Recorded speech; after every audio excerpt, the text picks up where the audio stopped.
Veamos. Si es que están todos con problemas para entrar.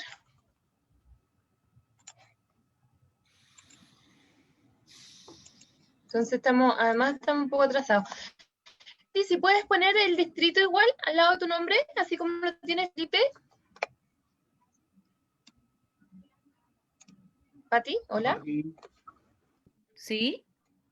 Si puedes poner el distrito como D y el número. Perfecto.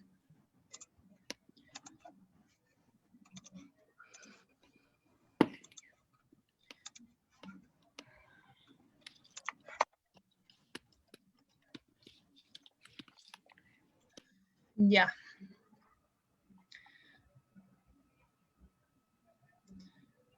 ¿Estamos en vivo ya? Sí, estamos en vivo. Estamos esperando unos minutos. Tenemos un minuto más y partimos. Ya.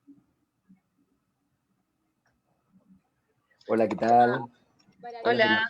Hola, Ignacio. ¿Estamos en vivo? ¿Estamos saliendo en Facebook ya? Sí. ¿Se está emitiendo? Hola a la gente. Sí. Y ahí está Jorge también. Perfecto. Me tocó editarte en las lecturas de Víctor Jara, de la Joan, me acuerdo. Mira. Sí. Estuve armando ahí. Qué buena. ¿Quedaron bonitas esas cosas? Sí, sí, sí. ¡Felipe! ¡Don Jorge! ¡Qué ¿Cómo miedo conversar con usted! Con Oye, todo. da como una especie de shock postraumático, ¿no? Sí, así como no, encontrarse como con un amigo que estuvo en Vietnam. Sí, estuvimos juntos en Vietnam con Jorge y no, pero nada, yo encantado, feliz de verte así más de cerca y no por las redes. No, y además no con esa presión que aguantamos. Lo que pasa es que con Felipe hicimos Historia Secreta de Chile. Felipe fue el mago de Oz detrás de Historia Secreta y al final nos la estábamos pasando muy bien. No, fue duro. En la versión en televisión, digamos. Pero al claro, final, fue súper dura. Al final me llaman un año después, que yo les insistí mucho porque fue todo muy apurado, y que había que revisar todo, porque fue una locura esa entrega, y les insistí porque no quería tener errores. No me pescaron. Una semana antes dicen, oye, Juan, salimos al aire. Oye, Juan, les dije que hay que revisar todos los GCs. O sea, porque esa weá es... Y hubo condoros, pues yo me quería tapar, me quería esconder. O sea, bueno, hubo unos graves. Sí. Y bueno, eso fue, yo seguí sufriendo un año después y lo pasé pésimo. Pero no te preocupes porque me pegaban a mí, así que no... No, pero igual, no, la culpa era mía, pues, weón, puta, qué injusto, pues, weón. Pero pasaron cosas por eso, porque fue bueno, porque me acuerdo que nos tiramos unos textos al final súper rudos y nadie los vio, nadie los cortó. Sí, ¡Lo cortaron! Hay dos que le pegaron tijeretazos fuertes. Ellos. Sí, porque Sí, yo los pasé, yo los tiré directo y dije, bueno, háganse, o sea, censuren ustedes, weón, yo no... Claro. Oye, pero no, estamos... Ya, Oye, sí, Felipe, vamos a comenzar. Perdón. Qué bueno, muchas gracias a todos por estar acá. Jorge, si puedes colocar el número de tu distrito al lado de tu nombre, así como lo tienen los demás, para que la gente sepa cuál es el distrito, que yo creo que eso es lo que menos sabe la gente hoy en día, cuál es su distrito. Este es el tercer conversatorio que nosotros como revista hacemos sobre los candidatos constituyentes vinculados a cultura. Nosotros los convocamos públicamente a través de redes sociales y hemos podido compartir con quienes respondieron a nuestro llamado. Nuestro público, como ustedes han de saber, es netamente vinculado a las artes y la cultura, sobre todo a las artes visuales. Es un público súper de nicho, pero es un público que igual tiene conocimiento sobre el área a la que ustedes de alguna manera están vinculados. Les cuento, son 7 minutos para que cada uno cuente, en este caso, cuál fue su motivación para presentarse como candidato constituyente y por qué en el fondo la gente debería votar por ustedes o cuál es su propuesta. Y después pasamos a una fase de preguntas-respuestas. Dependiendo de la cantidad de preguntas que envíe el público, voy a ver si yo les hago alguna personalmente o si pasamos al tiro a las que hagan las personas. El conversatorio se está transmitiendo por Facebook Live y también por Zoom. Así que, Patricia, ¿quieres partir tú? Ya que eres la mujer entre todos los demás. Bueno, Ya, Hola, muchas gracias por este espacio, muchas gracias Arte al Límite, a mis compañeros. Bueno, me llamo Patricia López, soy una candidata independiente, voy en la lista Apruebo Dignidad, IQ número 29, y soy gestora, soy actriz, facilitadora de meditación, cantora de cueca, entre muchas otras cosas. Acabo de hacer un diplomado de gestión cultural y de cine documental. Me fascina aprender. Y me gustaría que este acceso que tengo yo sea para todo el pueblo, sea democrático, ¿sí? Esa es una de las cosas que me mueve. Desde chica siempre quise aprender, vivía en la Florida, me quedaba todo chico, eran unos piques gigantes ir al Normandí, etcétera. Así que entiendo ese lado también. Defiendo los derechos culturales como un bien de primera necesidad desde la infancia hasta la adultez en la Constitución, entendiendo como cultura todo lo que promueve el desarrollo espiritual, intelectual, físico y social de una nación. ¿Y por qué podrían votar por mí? Porque tengo energía, porque soy trabajadora y porque es una candidatura realmente colectiva, con personas, agrupaciones, colectivos, fundaciones, observatorios, ONG que se han ido sumando, vinculados a los distintos ámbitos de la cultura, deporte, medio ambiente, animalismo, cuidadoras de discapacidad, pueblos originarios, disidencias, entre muchos otros, y por supuesto dirigentes sociales. Las mujeres están siendo el poder aquí votante y quien está movilizando a sus poblaciones. Así que eso, y muchas gracias por el espacio.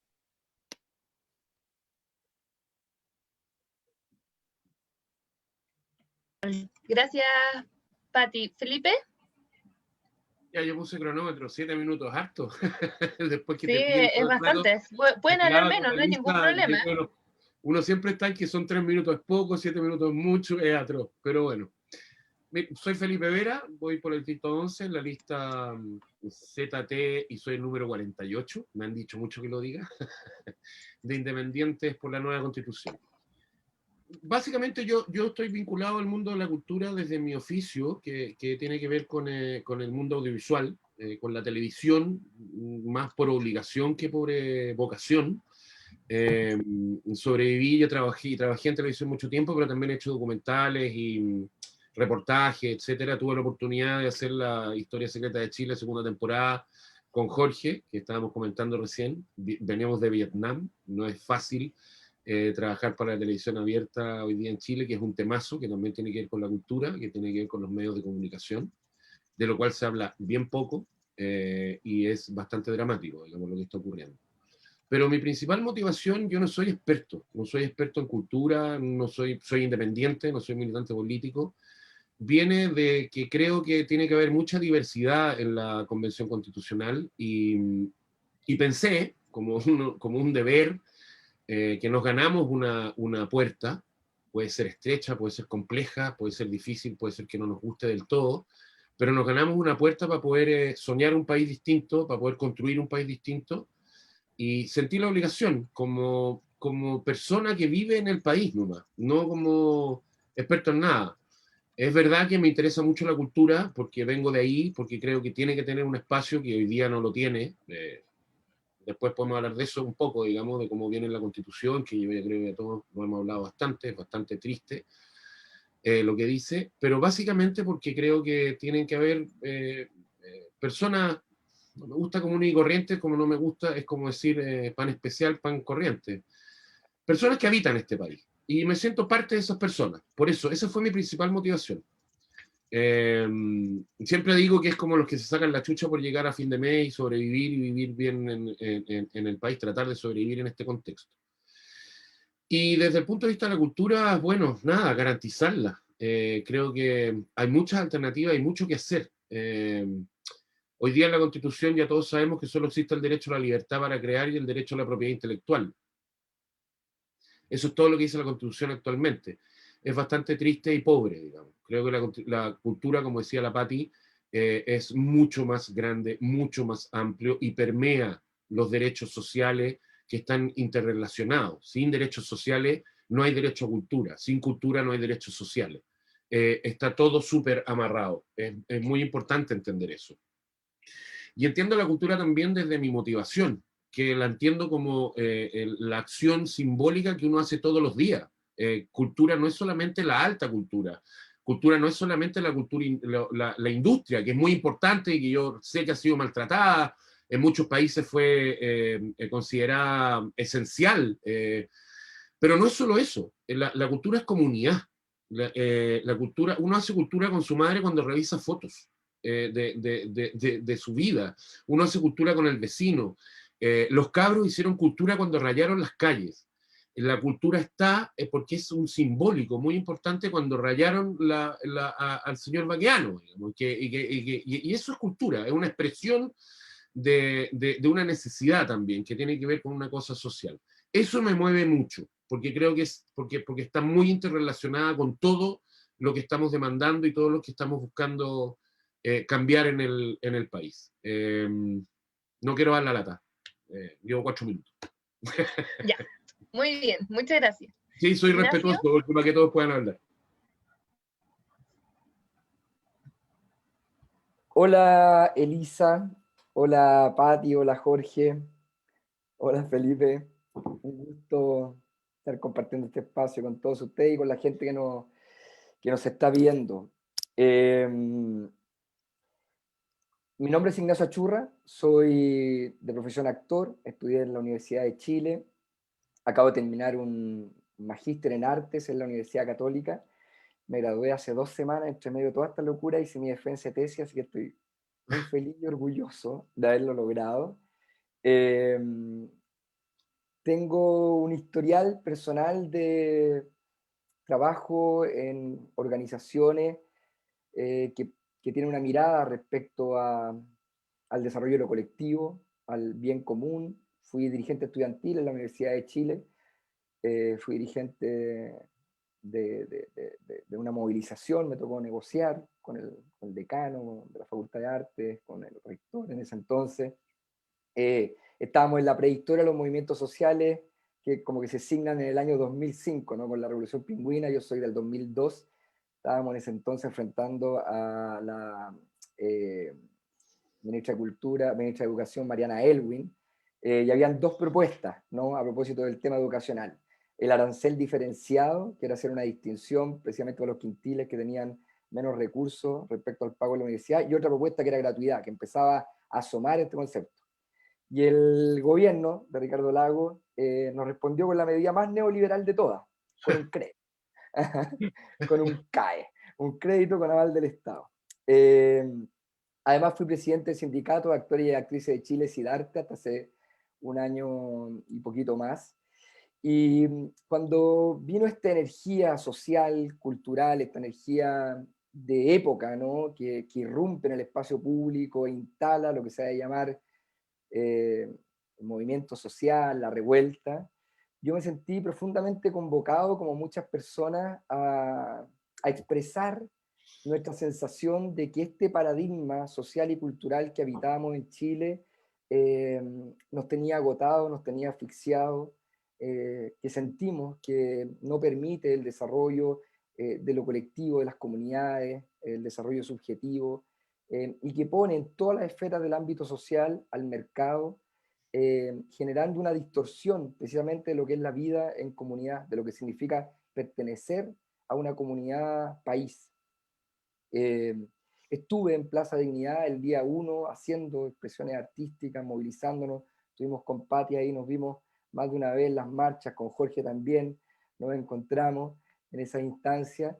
Y cuando vino esta puerta, ¿no? Esta puerta, como decía Felipe, un poco más ancha o menos ancha de la prueba, yo me sentí profundamente emocionado y convocado a ser parte de este proceso. Y sentimos, junto a muchas personas, que no podía ser que en este espacio de deliberación, en este espacio de toma de decisión, un espacio de toma de decisión y poder, como va a ser la Convención Constitucional, estuviese solo representada las miradas de mundo que han privado los espacios de toma de decisiones durante 3 décadas.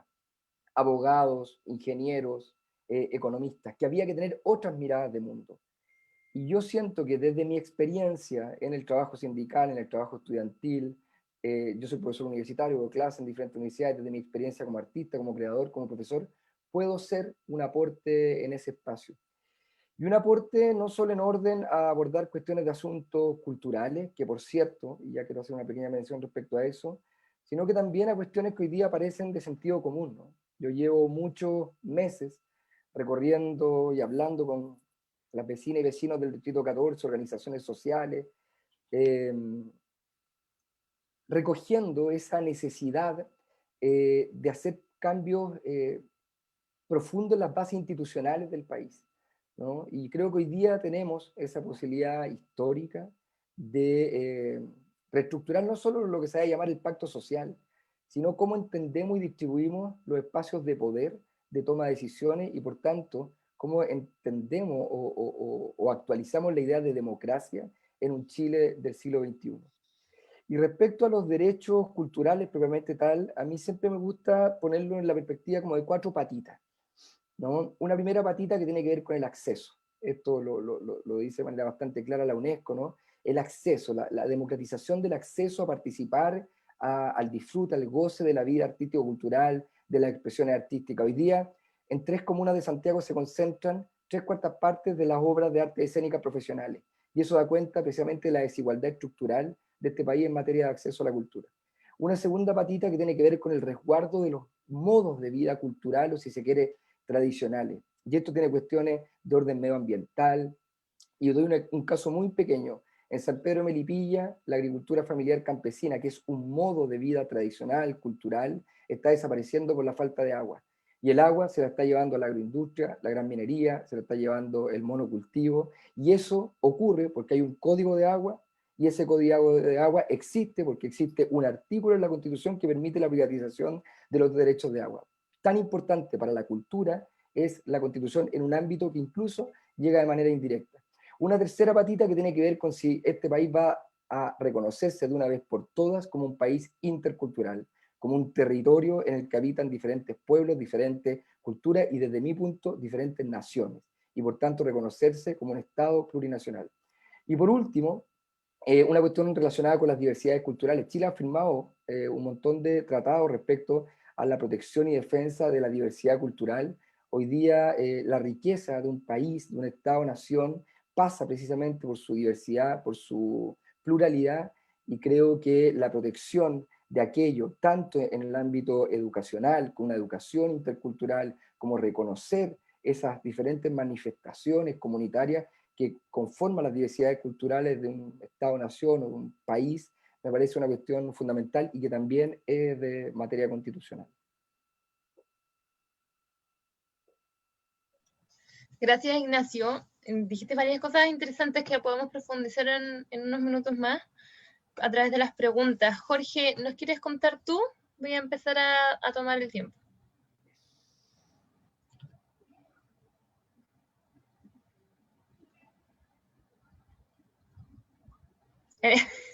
El micrófono. Ahí sí. Sí. Ahí sí.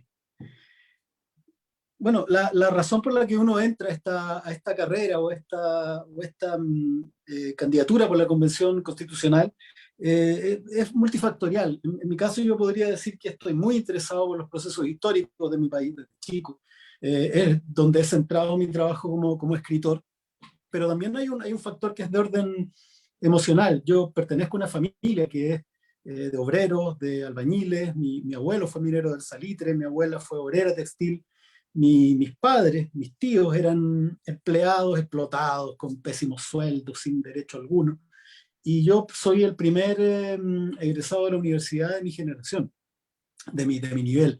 Es un poco la historia de Chile del siglo XX. Es la historia del largo camino del pueblo de Chile a democratizar su democracia, ¿no? Primero desde el campo a la ciudad como obrero, después como empleados, educados por los gobiernos radicales, y después gente como yo, que empieza a tener acceso a puestos de poder, acceso a la posibilidad de modificar la sociedad, y empieza a pagar una deuda que es genealógica, que es histórica.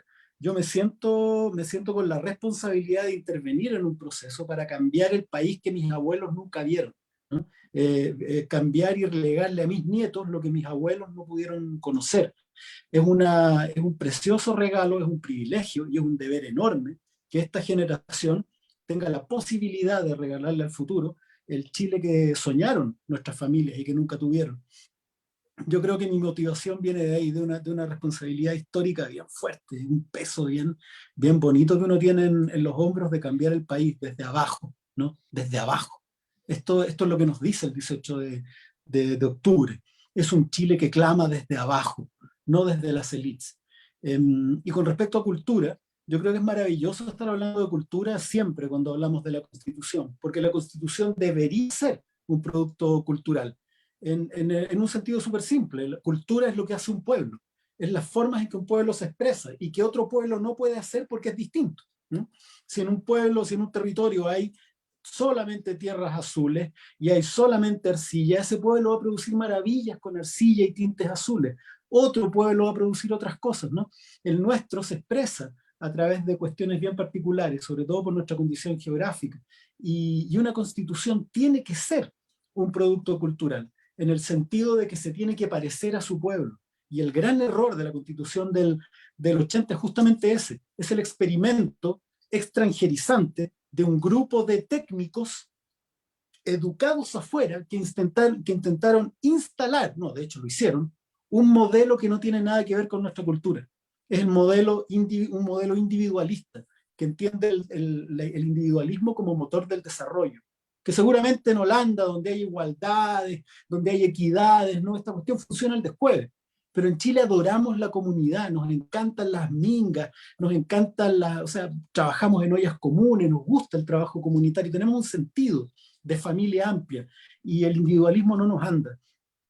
De hecho, este modelo fracasa porque además hay una condicionante que es técnica.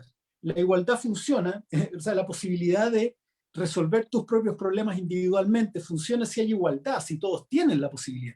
Pero en Chile son muy pocos los que se pueden pagar sus derechos y la mayoría está en un nivel tan bajo que es incapaz de hacerlo. Entonces en este país la mayoría no tiene uñas para rascarse, ¿no? y pedir sus propios, no puede resolverse un cáncer, ¿no? Entonces no funciona para este país ese modelo. Y con el producto cultural me refiero a eso, las formas de ser del pueblo de Chile. En términos culturales, somos un país comunitario, somos un país donde resolvemos las cosas en reciprocidad. Y con respecto a la cultura en específico, ningún país civilizado puede resolver el tema cultural sin aporte del Estado. Por una razón sencilla, la cultura no es rentable, ¿no? Como lo entiende el tecnócrata neoliberal. Esa es la razón por la que en Chile se desprecia. ¿Da lucas esta cuestión? Si no da lucas, no existe.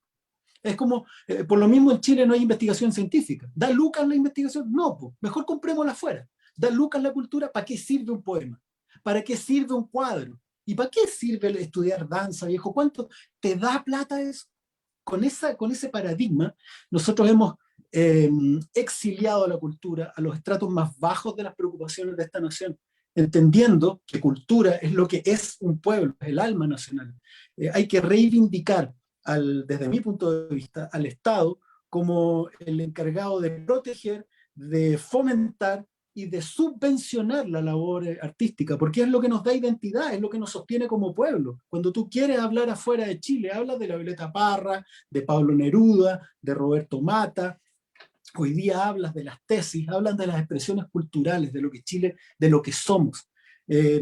Lo que tenemos que tener nosotros es una idea de sociedad cuando queremos cambiar la Constitución. Y esa idea de sociedad, al menos para mí, es una sociedad sofisticada, capaz de hablar hablar todos los idiomas que comprenden nuestro mundo pluricultural, multicultural y plurinacional, ser capaces de devolver al pueblo el conocimiento que obtienen los técnicos y los académicos. Mi labor está muy ligada a la divulgación, a entregar conocimiento al pueblo de Chile, a democratizar la cultura, a derramar ese conocimiento para que esta nueva sociedad del nuevo Chile sea una sociedad cargada de contenido, a trasladar desde nuestros pueblos originarios ese enorme reservorio de cultura, de conocimiento y de cosmovisiones al mundo de los chilenos, ¿no? De hacer converger esa pluralidad de mundos que viven en nuestro país.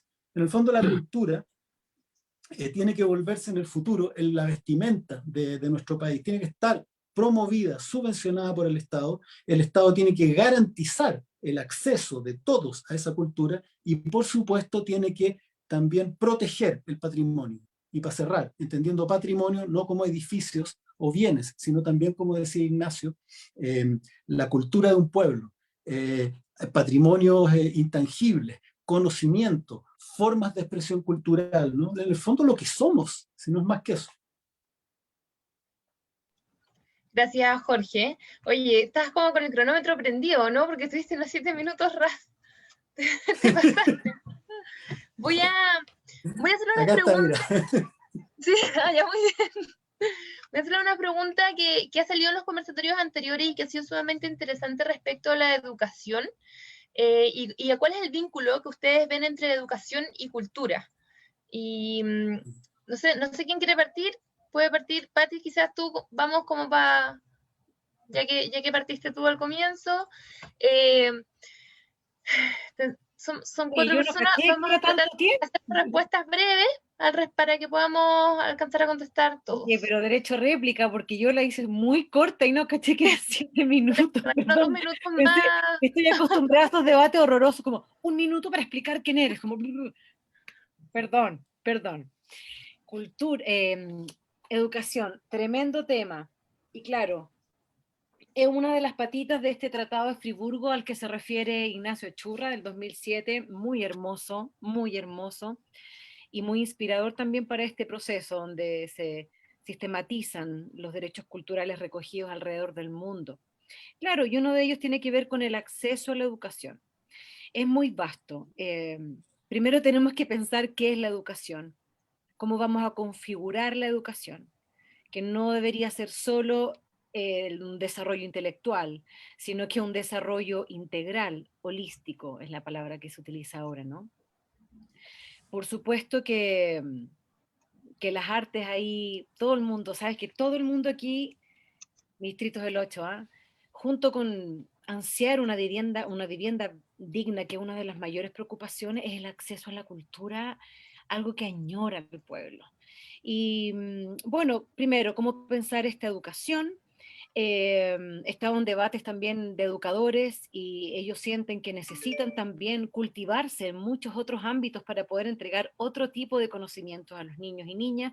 Por supuesto, una educación emocional, una educación reproductiva, sexual y emocional, que estamos muy vulnerados, todos en ese derecho también, que es parte de una educación en derechos humanos, que también no le vendría nada de mal a las Fuerzas Armadas, a Carabineros, a PDI, no solamente 2 clases de educación de derechos humanos, sino que entender de qué se tratan. Siento que la educación tiene que estar vinculada a la cultura de los territorios, por cierto. Y ahí, bueno, tiene que ver también con educar para el desarrollo cultural y la economía creativa, la industria creativa. Este es el año de la industria creativa a nivel mundial. Las naciones se dieron cuenta de la importancia del desarrollo cultural, de la cultura, de la producción cultural para el bienestar mental, espiritual de las personas confinadas, ¿no? Por lo tanto, también incorporando en la educación quizás los oficios, quizás las artes, esas expresiones culturales patrimoniales, darles un espacio también podría generar una interesante economía que sí puede generar un ingreso. Nosotros estamos aportando el 2,2% al PIB con una miseria de presupuesto que tenemos, un 0,3%, y ya ves tú, países inteligentes como Estados Unidos, con Hollywood, ¿no? La cantidad de millones de pesos que quedan ahí porque la gente solo quiere poner las manitos sobre las manitos de su estrella favorita, y eso es el cine. O Francia, que la industria cultural genera más ingresos que la industria automovilística. Siempre me cuesta esa palabra. Que la industria del automóvil. O sea, podemos ser una potencia. Sí podemos ser un aporte económico, tanto que importa la economía, porque debería ser importante aunque no generáramos economía, porque es un desarrollo integral. Y con respecto, para terminar con la educación, yo no puedo dejar de lado el derecho, bueno, básicos sociales universales, incorporar el derecho a los cuidados, que esta economía la economía feminista amplía hacia los trabajos de la mujer en el hogar, el trabajo doméstico y el trabajo de los cuidados. Porque si dejamos de precarizar eso y le damos un presupuesto, que es la propuesta más fuerte, ¿no es cierto?, de la economía feminista, también vamos a generar espacios educativos más nutritivos en las familias. Porque no va a haber una desesperación, no va a haber una precarización, no va a haber una violencia a esta mujer que tiene que hacer cosas obligadas sin un insumo económico, sin una participación de la mujer en la cultura, en la educación de sus hijos. Entonces vinculo directamente no solo la institución educativa, sino que la participación de la familia en la sociedad también como un núcleo muy educativo de transferencia de conocimientos, como dice Jorge. La narración, el mito, la historia de los antepasados, el encontrarse en el fuego nuevamente, rodeando una fogata, una conversación rica a la hora de la comida. Eso también es educación y tiene que ver con la cultura, es patrimonio, es identidad. Entonces una invitación muy hermosa a volver a, por supuesto, el acceso a la educación gratuita de calidad, eso va, pero creo que como agentes culturales tenemos mucho ahí que inyectar para nutrir el desarrollo integral de todos, todas y todes, y pienso en los niños del Sename. Es un vínculo directo, ¿no? Porque son familias precarizadas, son mujeres también desesperadas que tienen que tomar pésimas decisiones, a veces por la sobrevivencia de sus propios hijos o de las de ellas mismas, ¿no? Así que también Gracias, educación a lo femenino, al rol de lo femenino, de ese calor de hogar tan necesario desde la infancia. gracias Pati. Ignacio, Felipe, Jorge, ¿quieren agregar algo? Respecto a esa pregunta, Sí, respecto a cómo ven ustedes o sea, que lidia el rol de la educación con la cultura. sí, yo creo que para poner en diálogo los dos conceptos hay que como hacer algunas como definiciones, ¿no? Como cierto encuadre. En primer lugar, creo que cuando hablamos de educación en este marco, estamos hablando de educación formal, ¿no? De educación institucional, de cómo se vincula finalmente los procesos educativos institucionales con el ámbito estricto de los elementos densos, complejos, interconectados que forman parte de la cultura y la producción cultural, ¿no? En ese sentido, creo que una de las grandes como reflexiones que se deben hacer en el proceso constituyente tienen que ver con una cierta idea o clivaje de lo que es centro y periferia, ¿no? ¿Por qué digo esto? Porque existe desde los círculos ilustrados, digamos, de las clases medias intelectuales, precisamente, particularmente de los centros urbanos, la idea, y una idea bastante extendida, de que la cultura es una cuestión que se produce como en un centro, ¿ah? En un centro, es una herencia muy moderna esta idea, ¿no? De la ilustración, de cómo en un centro hay una producción cultural densa y en la periferia hay una cierta carencia, ¿no? Entonces existe permanentemente esta idea de que hay que llevar la cultura, ¿ah? Hay que llevar la cultura a la periferia, hay que llevar la cultura a regiones, ¿ah? La cultura existe en todos lados, tal como lo han dicho Patti, Felipe, Jorge, la producción cultural es una cuestión intrínseca a la vida en sociedad, a la vida en comunidad. Por lo tanto, cuando hablamos de poner en valor o relevar la cultura, desde mi punto de vista no estamos hablando solo y exclusivamente desde los centros ilustrados, llevar cultura como a iluminar la periferia, ¿no? O los márgenes, sino que entender que en esos espacios hay cultura, ya hay que ponerla en valor, hay que fortalecerla. ¿Y cómo se fortalece? A través de la educación, ¿no? Y para mí ahí está el gran vínculo entre cultura y educación.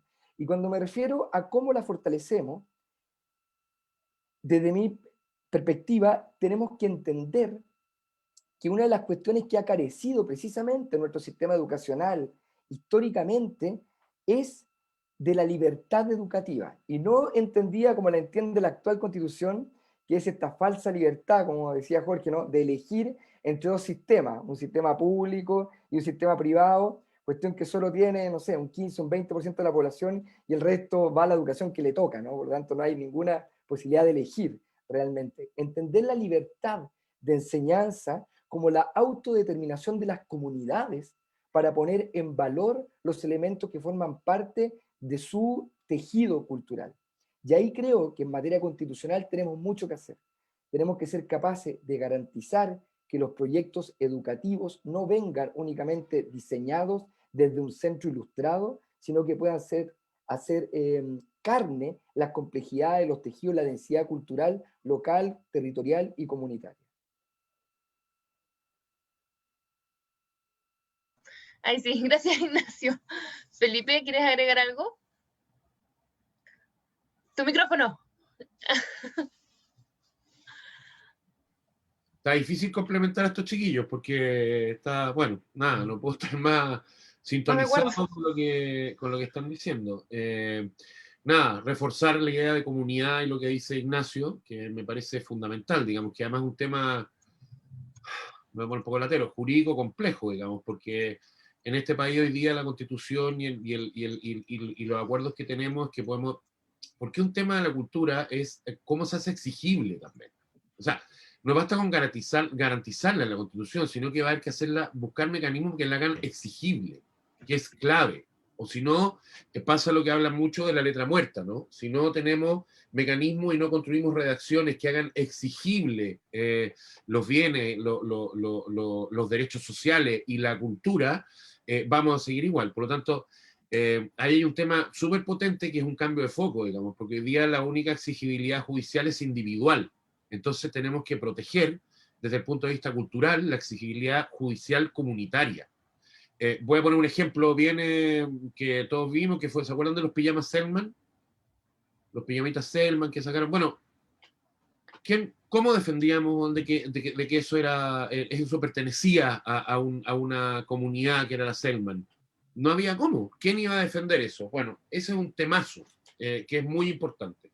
La exigibilidad que tenemos que lograr en la Constitución para que se cumplan los derechos y los mandatos culturales comunitarios e individuales. Entonces, es un tema súper importante y ahí con Ignacio nada que decir. Totalmente de acuerdo que es muy importante eso. Oye, qué interesante lo que dice Felipe, perdón, solo complementar con el tema de la apropiación cultural que ahí ocurre, ¿no? Porque si hablamos de la protección de los patrimonios intangibles, ¿no? Del patrimonio cultural, precisamente podemos hablar de que es una cuestión de orden constitucional la protección de esos patrimonios y entre ellos está la no apropiación cultural, ¿no? Es que es súper importante, que tiene que ver con lo que estás diciendo, es clave, digamos, por eso que es súper amplio, digamos, o sea, es muy importante darle amplitud a eso. Quería leer, yo voy a, para aportar, digamos, porque estoy súper de acuerdo con lo que decía Ignacio, una definición de cultura que se hizo en 1970, que fue en la Convención de Cultura Mundial que se realizó en México y que me parece que la encontré el otro día y me parece que da luces es súper potente con esto que estamos hablando, además que a mí me importa mucho lo interrelacionado que está cuando hablamos de educación, los derechos sociales básicos para lograr cultura y para poder acceder al derecho a la cultura. La cultura puede considerarse, fue la conclusión que se sacó en esa convención mundial, como el conjunto de los rasgos distintivos espirituales, materiales, intelectuales y afectivos que caracterizan una sociedad o un grupo social. Ella engloba, además de las artes y las letras, los modos de vida, los derechos fundamentales al ser humano, los sistemas de valores, las tradiciones y las creencias. El pueblo tiene el derecho y el deber de desarrollar su cultura. Es superpower, porque esto fue en 1970. y hoy día estamos en el 2021, estamos a años luz como país de entender lo que hay detrás de eso, que es trascendental, digamos, es fundamental, que tiene que ver con lo que dice la Pati, que tiene que ver con lo que dices tú, etcétera. En fin, creo que también complementa y quería leerlo, después quiero leer otro par de textos más que tengo ahí guardados que tienen que ver mucho, que pone luz. Pati, ¿quieres agregar algo para que le demos el plazo a Jorge? Sí. A esa definición tan aclaradora, solo le incorporaría los cuerpos. Los cuerpos. Creo que eso es algo que no hay que dejar de pensar, sobre todo porque también es identidad, ¿no? Y el cuerpo es como, no, se me viene eso, la libertad también de los cuerpos, de vestir, de expresar, de comunicarse, hasta las sexualidades tienen que ver con eso. Y muchas gracias por la exigibilidad cultural, comunitaria e individual.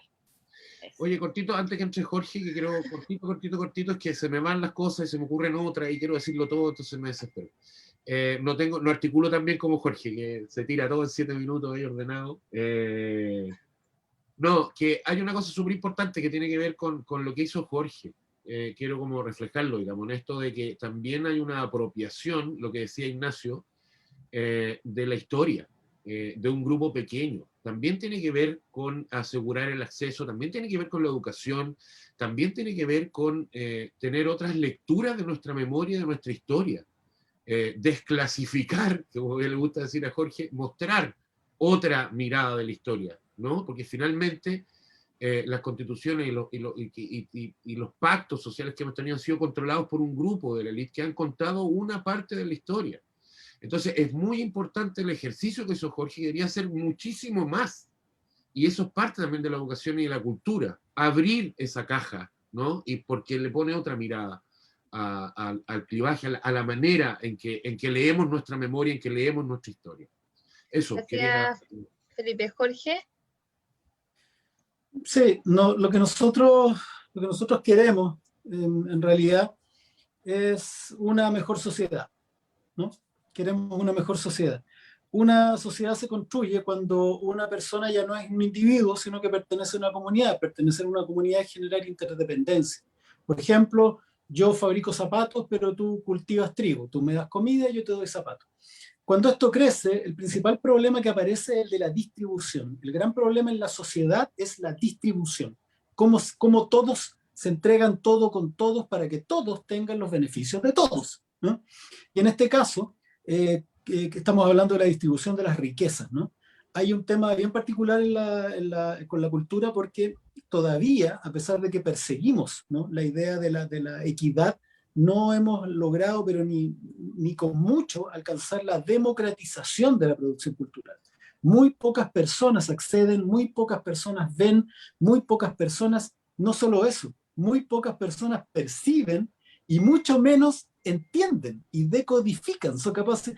Hay analfabetos culturales, está lleno en este país. Entonces estamos como en la prehistoria de la distribución y de la percepción de la cultura. Entonces lo primero es que tiene que haber no producción cultural de parte del Estado, pero sí utilizar los vehículos que él puede proveer para sofisticar a la sociedad y aumentar esta capacidad de percibir, valorar, disfrutar finalmente la producción cultural. Entonces ahí los vehículos son sin duda las escuelas, los medios como TVN u otros que se pudieran autoentregar, pero también son muy importantes las organizaciones civiles. Son muy importantes las organizaciones civiles porque esto, una sociedad complementada, una sociedad realmente democrática, es una que viene desde arriba y que se encuentra con el poder que viene desde abajo. Entonces, la manera como el Estado subvenciona y promueve y protege las expresiones culturales, pero como también le da herramientas, autonomía, financiamiento, para que estas organizaciones civiles, culturales, variadas, florezcan desde abajo hacia arriba, ¿no? Eso porque de ahí se alimentan. Esto viene desde abajo, esto no es el Estado. Esto no es el Estado como lo entendíamos durante la Unidad Popular o hace 80 años atrás. El Estado hoy día tiene que ser robusto, pero flexible y ágil para acoger a una sociedad libre que se expresa con toda su libertad. Entonces estos vehículos de la cultura son los que tienen que, las escuelas, los medios y las organizaciones civiles tienen que ser los vehículos, tienen que entender la educación como vehículo de la cultura, ¿no? La educación en las escuelas, en las organizaciones y en los medios como un vehículo de la cultura. ¿Qué cultura? Lo que produce la gente. ¿Para qué? Para su democratización. ¿Por qué? porque son riquezas para que todos las absorban. Todos sí, porque si no, no es democracia. Esta democratización de la producción cultural debería, y esto es un punto de vista súper personal además, hacer ya un énfasis en un cambio cultural. Somos una sociedad muy militarizada y es fundamental abrazar los valores sociales y culturales de una sociedad civil. Nosotros tenemos, con el permiso de la audiencia, tenemos, según un catastro que hizo una persona que está en un trabajo que me pidió asesoría, el 70% de los monumentos y de los signos en la ciudad son hueones a caballo, ¿no? Son tipos con uniforme, arriba de caballos, blandiendo un sable o con un fusil o matando a alguien, ¿no? Nosotros necesitamos dar un vuelco, y aquí ya no hablo de que entiendo por educación, que en el fondo entiendo educación, como dijo Ignacio, como organismos estatales que son vehículos de la cultura y también civiles, productores que salen al encuentro de esto y que se complementan, sino ya estoy hablando de la visión de sociedad. Y la visión de sociedad a la que debería propender esta educación, ¿no? Es el eco de la cultura de este país, y el eco de la cultura de este país es civil, es religioso, es social, es cultural artístico, es expresivo, ¿no? Y sin embargo estamos atrapados en una visión militarizada, en una visión patriarcal, en una visión violenta, en una visión que no es lo que es el pueblo de Chile, no es lo que es la historia del pueblo de Chile. Como dice Felipe, es la historia militarizada de un grupo de oligarcas que se estableció durante la conquista y la colonia, y que todavía tiene su garra atrapando al resto y contándole su propio relato. Acá tiene que democratización de la democracia, democratización de la cultura, también tiene que ver con eso, con liberar los relatos, darle la misma relevancia, entendernos diversos y dar los vehículos para que esos encuentros ocurran. La democratización tiene que ver con abrazar cultura de los derechos humanos, cultura de la paridad, cultura del medio ambiente, por una cuestión también instrumental. Es el mundo que se viene, es el mundo que queremos, es un mundo democrático donde no puede estar el 50% del país, las mujeres, en estado de desmedro, donde no puede estar los pueblos originarios en desmedro, donde no puede haber nadie en desmedro, ¿no? La democratización tiene que ir al encuentro de los derechos humanos y de los valores civiles, valores que son muy del mundo de lo femenino, la comunidad, la colaboración, la horizontalidad, el diálogo, no la confrontación y la competencia, que es ya el mundo antiguo, que ese ya está en vías de desaparecer. Entonces, es fundamental también entender la educación como un vehículo no solo de la cultura que subyace, sino también de los objetivos que como sociedad queremos alcanzar. Y en ese sentido el Estado tiene esa función a través de sus organismos, pero también las organizaciones civiles tienen la responsabilidad de autoexpresarse. Gracias, Jorge. Voy a hacerles las preguntas que han hecho los espectadores. Se las voy a hacer a dos de cada uno de ustedes en 1 minuto y medio para que podamos responderlas. Son varias. Algunas tienen relación y algunas ya han sido bastante respuestas. Déjenme decirles que estos conversatorios son un agrado, porque ¿sabes que siempre los panelistas están todos de acuerdo con sus respuestas? Nadie discute, nadie debate. Pero es que tenéis que barajar el naipe. Podría Claro. haber entrevistado a uno solo y te juro que todo iba No, muy bien. Tenéis que traer a un UDI. Tenéis que traer a los marinos. Oye, nadie respondió. Si alguien me dijo, oye, no hay nadie de derecha en los conversatorios. Y yo así como, No, bueno, hicimos el llamado públicamente. porque lamentablemente Tiene que ver con el sector político, el que tiende la cultura también. que les duele que la cultura, porque nunca la han entendido, porque nunca la han interesado, porque es peligrosa, porque es un peligro para el establishment, es un peligro para ellos, la cultura, educar es un peligro. Igual desde donde decía la Pati, este es el año de las industrias creativas, era un buen año también al respecto. Hay una razón, disculpa. Un poco más en el tema. Disculpa, es que hay un tema. Aquí siempre han existido dos Chiles. Por eso que el tema de no dividan al país es tan caro para la derecha. Porque en el fondo no es no dividan al país, es no hagan patente que está dividido. Por eso les molesta. ¿Y cuál es ese Chile? El de los unos y de los otros, el de las 3 comunas y el nuestro. El problema con la cultura es que en una sociedad lo más importante, lo más cohesionador es el relato, cómo se cuenta de qué se trata este país, cuál es la historia de este país. Y ese relato está capturado y estuvo capturado históricamente por la derecha, y todo el otro gran relato, todo el otro bolsón, que es el de la indiada, el de los mestizos, siempre está en el proceso de ser contenido, contenido y contenido, y nunca puede atravesar. Por eso que para ellos ese compartimento estanco es como todavía es la empalizada que separaba a Santiago de los indios. Ellos siempre se entienden en resistencia contra un relato que los quiere romper. Y ese relato que los quiere romper no es ni más ni menos que el de la mayoría, el de todos nosotros, que está permanentemente tratando de surgir del sótano donde lo tienen atrapado. Entonces, por eso que para ellos es peligroso. Es un monstruo que tienen en el sótano. Pero no es un monstruo, somos nosotros, el enemigo poderoso. Pero igual trata de invitar, yo creo que van a venir muy entusiasmados. El enemigo constituyente. Trae a la Tere Marinovich y al Rojo Edo, y ahí te va a ir bien. Un golpe a la delincuencia, Rojo Edo. Claro. Oye, vamos a avanzar un poco en las preguntas, sobre todo porque, Felipe, tú tienes en 10 minutos más que entrar a otro conversatorio. Sí, pero estoy entretenido, así que estoy atrasándolo. Oye, perdón, yo también me tengo que retirar. Yo, Oye, hoy día tuve tengo 5 una conversatorios. Entonces, ¿saben qué? Voy a hacer, ¿les parece que les haga 2 preguntas más? Las responden brevemente y cerramos. Ya, pues. Tratemos de responderlas lo más rápido posible. Hay una sobre que me llamó mucho la atención, que no había salido antes, que es sobre de qué manera garantizar la cultura en la Constitución podría permitir el aumento de la circulación o de la cantidad de manifestaciones culturales en el país, y por qué. Yo creo que hemos hablado tangencialmente o directamente de eso, ¿no? Pero yo creo que ahí hay que siempre hacer una distinción respecto a cuáles son las materias de orden estrictamente constitucional y cuáles son las políticas públicas, ¿no? Poner en circulación las obras artísticas, la cultura, poner en diálogo las culturas locales con otras, es parte precisamente de la fricción que permite el desarrollo cultural, ¿no? La cultura, por definición, y particularmente la cultura popular, es dinámica, es híbrida, está en permanente proceso de contagio. Y para que eso ocurra, la institucionalidad, el Estado también debe aportar para que se produzcan esos roces, ¿no? Esos contagios.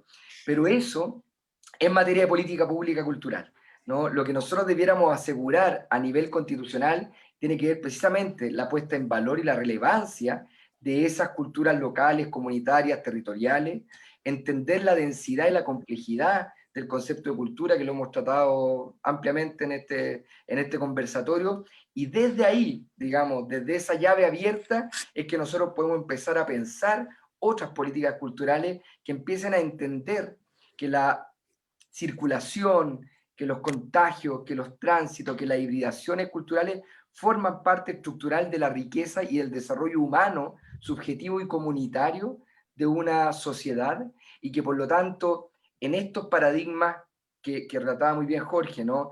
Ultra rentista, ultra productivista, en los que estamos sumergidos con este paradigma político, económico y cultural que es el neoliberalismo, parecieran no tener ninguna importancia, ¿no? La cultura es una inversión a mediano, a largo plazo, y para eso hay que entenderla como una necesidad común y una necesidad pública. Y eso sí puede estar en la Constitución. Vi que en general todos asentaron con la cabeza. Vamos entonces a distinguir que hay cosas que son materia de Constitución, como garantizar el acceso a la cultura o garantizar la cultura. O sea, hay temas que son materia de ley, que en el fondo serían favorecidos a través de la garantía constitucional, y también hay materia que le compete a los jueces de juzgar después a quien realmente le corresponde lo que está establecido en la Constitución, ¿no? Más o menos esa sería, como en breves palabras, la diferenciación. Lo importante es que al momento de redactar, como decía adelante, sea muy clara la exigibilidad, que es un tema, que no quede que es muy claro. Yo, un ejemplo, te voy a poner un ejemplo. Por ejemplo, la ley establecerá los mecanismos para el acceso, difusión y participación a cualquier manifestación cultural, por ejemplo. O sea, eso debería estar para asegurar de que se cumpla y que haya una ley que se construya y que se construyan los organismos adecuados para que esa ley se cumpla. Ese es el cuidado que hay que tener, que no sea una cosa general. Hoy día en México, que tiene una muy buena constitución y que habla mucho de la cultura, hasta el día de hoy están discutiendo la implementación de muchas cosas que tienen carencias aún, y aún hay un debate ahí, ¿sí? De muchas cosas de las que hemos hablado. La educación, la cultura en la educación, la identidad, etcétera, que no se están cumpliendo. Entonces siguen haciendo, siguen corrigiéndola, digamos, para poder alcanzar esas metas. Por eso es que hay que, bueno, nada, lo que dice Ignacio, digamos, hay que tener, Pati, ¿querías tener agregar mucho algo? cuidado en eso. ¿Perdón? A mí me gusta también la palabra protección, que tiene que ver con un Estado obligado a ir en búsqueda de estas manifestaciones culturales, salvaguardarlas y protegerlas, Sí, ¿sí? claro. Una cosa es el acceso, la otra cosa es la producción, pero me gusta la idea de un Estado que se adelante y que vaya al rescate de culturas que de verdad están en agonía, están agonizando, igual, sosteniéndose, pero eso, me gusta el tema Un de los último punto, cuidados finalmente. claro, cuidado del patrimonio, entendiendo el patrimonio como una cuestión mucho más amplia que solamente un edificio, como decíamos. Hay una idea o algo que a veces es tan intangible que es importante comunicarla. Cuando un gerente hace un tiempo atrás se me acercó a mí y me dijo, ¿qué estás leyendo? Yo le dije, poesía. Y me dijo, ¿y para qué te sirve? ¿No?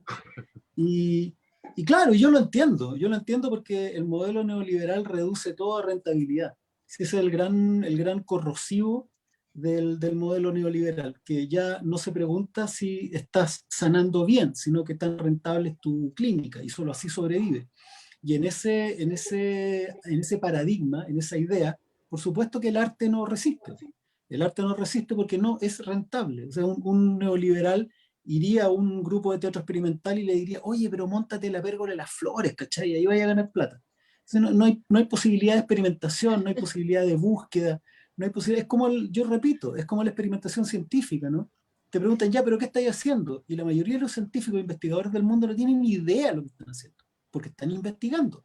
Entonces, como estos gallos son cortoplacistas, los neoliberales, quieren los números azules. Y ahí el arte no entra, ¿te fijáis?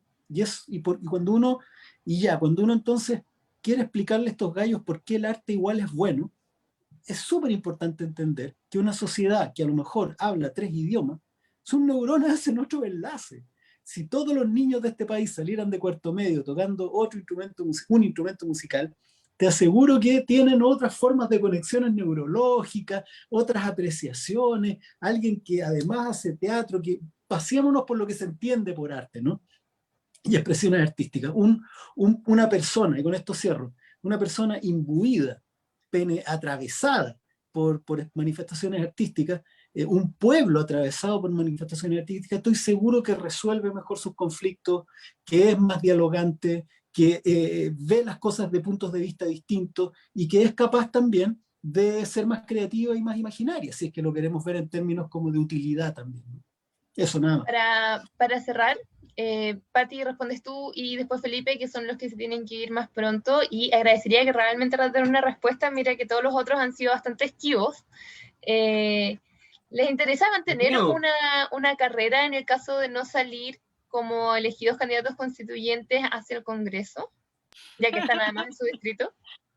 La preguntaza. Dale, Feli, dale. Pati, No. tú para que te puedas retirar tranquila. Sí, no, me di cuenta que a las 9:30, así que estoy tranquila. A lo que dice Jorge, cuando hablaste de experimentación, se viene un tremendo tema que no alcanzamos a abordar, pero supongo que ya lo han hecho, que tiene que ver con la concursabilidad. Claro. Tan opuesta al fomento, al desarrollo, que no tenemos espacio para experimentar.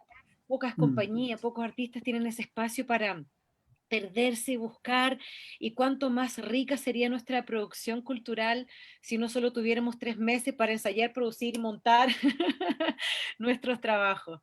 Eso, la experimentación es algo demasiado importante. Yo mi respuesta es, si no salgo electa, no se queda de primero, entregar todos nuestros insumos, manifiestos de otras organizaciones que se nos han ido sumando, que nos hacen llegar sus peticiones, al candidato, candidata o candidate que quiera resonar con aquello, toma, aquí está, me voy y me voy a descansar. Me voy a descansar porque estoy cansada, ¿sí? Mi distrito es vasto, manejo sola, voy, llego de noche, en fin.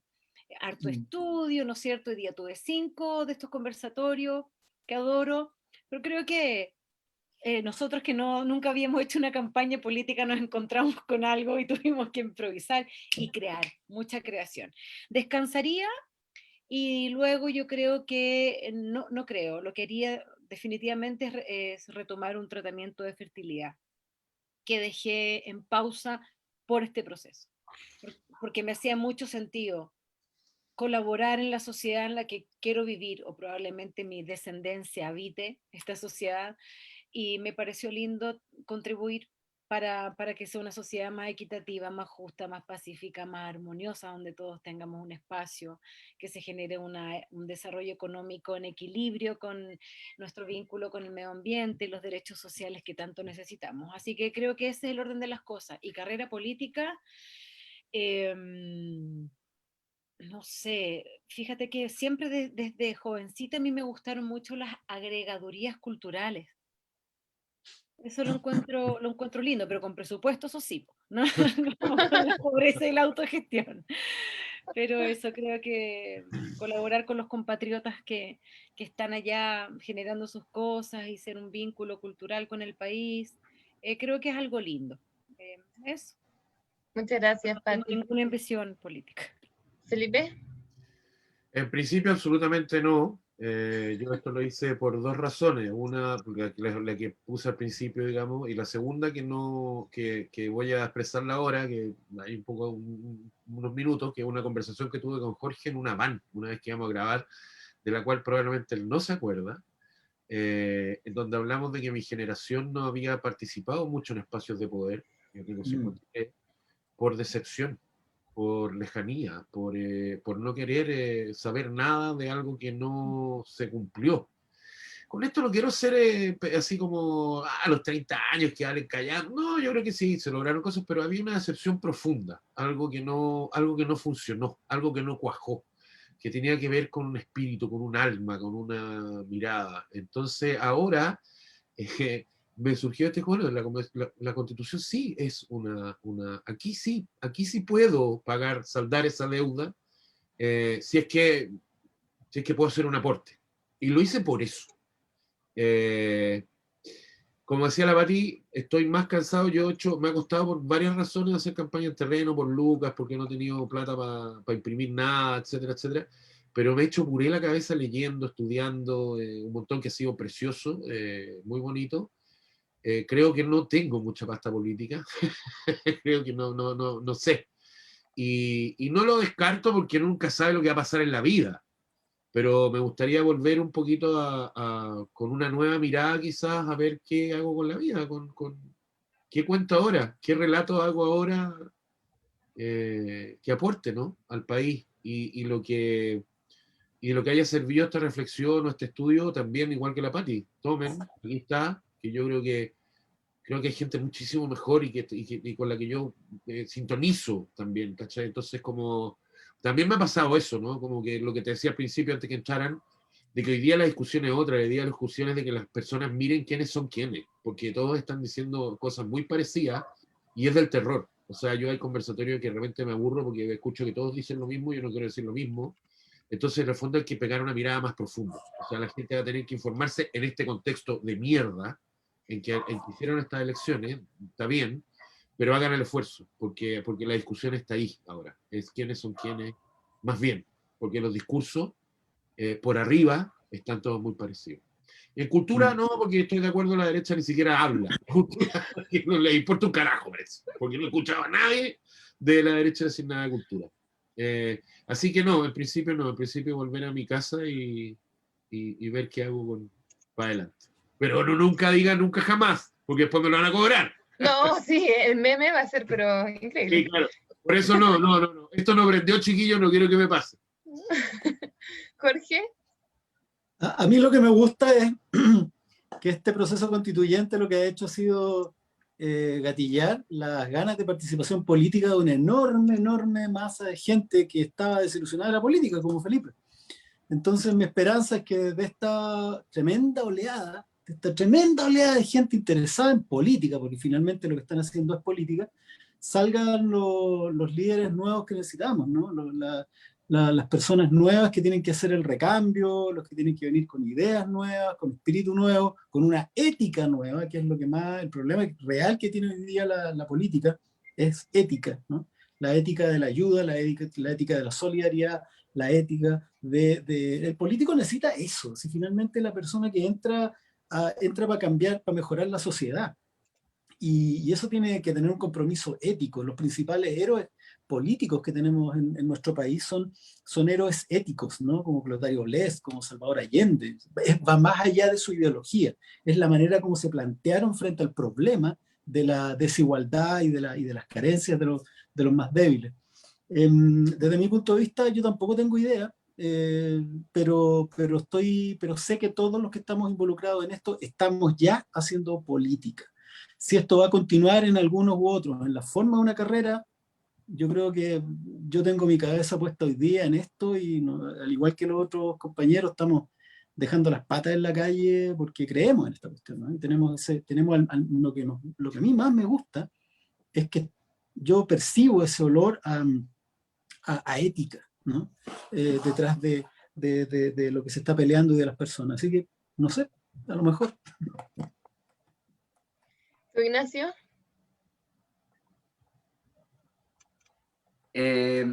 Yo en principio no, estoy enfocado y tengo mi energía e interés puesto en este proceso en particular.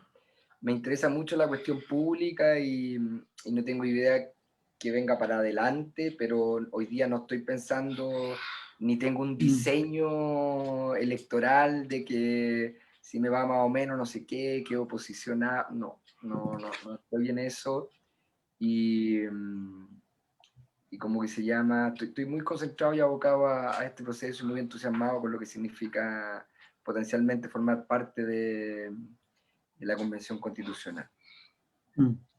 Oye, muchas gracias.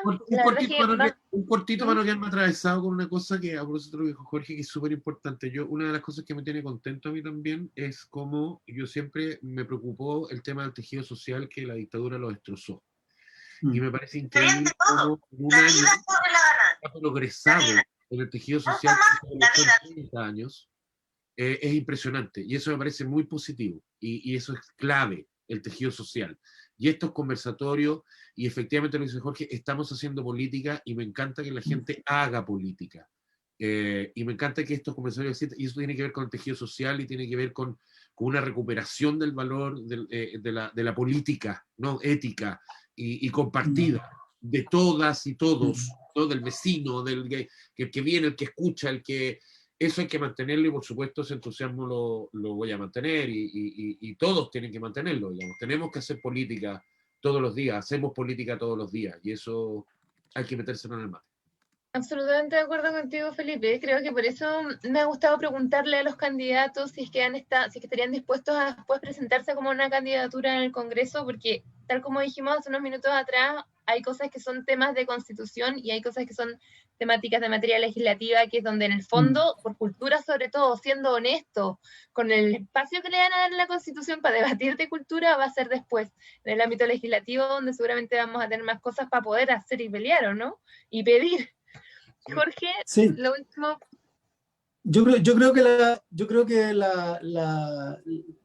como la principal evidencia de que en general no estamos muy interesados en una carrera política es que nos estamos presentando a candidatos convencionales, porque la verdad es que si llegamos a salir electos vamos a tener un periodo de embargo, ¿no? O sea, después si llegamos a la constituyente, después vamos a tener, no sé si son 4 años. No, menos creo. ¿No? No creo que 2, uno. no sé. Un año. No, sí creo que son 2, a lo año. menos son 2. Un año No, de inhabilidad. Un año de inhabilidad. ¿Sí? Sí. Yo pensaba que eran más. No sé. Encuentro que Quería descansar mal, Jorge. No, Estás yo sacando creo la que cuenta después, mal. no, yo creo que después la gran gracia es que todos van a seguir ligados a política de alguna manera, así como Ignacio hace labor política, gremial, social, Felipe se reencanta, la Pati siempre ha estado metida en todo esto, vamos a seguir haciendo política, yo hago política con mis libros. Entonces, claro, a la pregunta si es carrera formal, institucional, ahí ya es otra cosa. Antes de cerrar y terminar, primero, yo me quiero despedir, porque tengo que irme ahora, pero un abrazo gigante para la Pati, porque me enteré como 2 días después que había estado a 1 metro tuyo, y como estaba con mascarilla y gorro, no me enteré, pues, cuando estábamos ahí en Plaza Dignidad con el profe Grestoso. Estaba ahí a 1 metro mío, no me enteré. Cuando nos tomamos una foto con el profe, con el historiador, tengo hasta la foto donde salís tú y no sabía que estabas ahí. Así que me habría encantado poder saludarte. Al Ignacio, nada, pues, hermano. Es bien loco estas personas que uno no conoce, no las ve casi nunca, pero que las considera súper cercanas. Y un abrazo enorme para Ignacio y para su papá y para tu carrera como candidato. Yo soy uno de los hinchas tuyos, así que ojalá que salga todo bien. Y para el Felipe, Napo, compañero en Vietnam. Vamos, sí. Un abrazo enorme. Que se puede, un abrazo. Bueno, muchas gracias a todos. Muchas gracias por la disposición, por el tiempo, por las respuestas. Y gracias, Elisa, por ser una gran moderadora. Sí. Espero que les vaya súper bien en sus candidaturas. Muchas gracias también a los espectadores, a la gente que nos vio en Facebook. Y con esto damos cerrado nosotros los conversatorios, son el último que hacemos y ya queda poco para las elecciones, ahora se viene igual intenso el Zoom con las cuarentenas. Sí. Que estén muy bien. Gracias a todos. Chao. Un abrazo a todos. Éxito, chao. Chao.